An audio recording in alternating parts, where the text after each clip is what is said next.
రీసెంట్గా ఒక వీడియో అయితే వైరల్ అవుతుంది. అయితే దానికి సంబంధించి మనం మాట్లాడుకోవాలి. ఎందుకంటే కోయిటా నుంచి శివ అనే వ్యక్తి తన ఎడారిలో ఇరుక్కుపోయానని చెప్పి తను ఒక వీడియో పెట్టాడు, సెల్ఫీ వీడియో.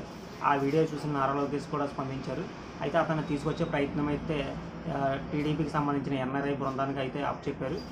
కానీ ఇప్పుడు జబీర్ అనే ఒక యువకుడైతే మరి ఆయన ఏం చెప్తున్నారంటే తనను తీసుకొచ్చింది తానని చెప్పి ఆ శివ అనే వ్యక్తిని తీసుకొచ్చింది నేను, కానీ ఇక్కడ క్రెడిట్ మొత్తం అంతా కూడా లోకేష్కి ఇవ్వడం అనేది కరెక్ట్ కాదు. అంతేకాకుండా కొన్ని యూట్యూబ్ ఛానల్లో కోయిటా గురించి చాలామంది ఇక్కడ బతుకుతున్నారు గత 30 ఏళ్ళుగా కూడా.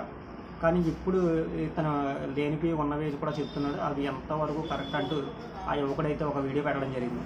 అయితే తనని తీసుకొచ్చింది తనైతే మొత్తం మీద తన గురించి ఎప్పుడు కూడా ఏ ఛానల్లో కూడా చెప్పలేదంట.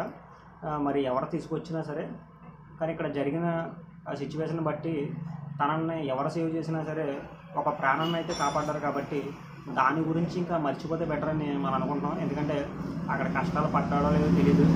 కానీ ఆ cinema the goat life cinema చూసిన తర్వాత అప్పుడు అక్కడ జరిగిన పరిణామాన్ని బట్టి ఎవరైనా సరే ఏ రకంగా చెప్పినా చెప్పకపోయినా కూడా జనాలు అలాగే ఊహించుకుంటారు. కాబట్టి దాని గురించి ఆ టాపిక్ని మనం వదిలేసుకుంటే బెటర్.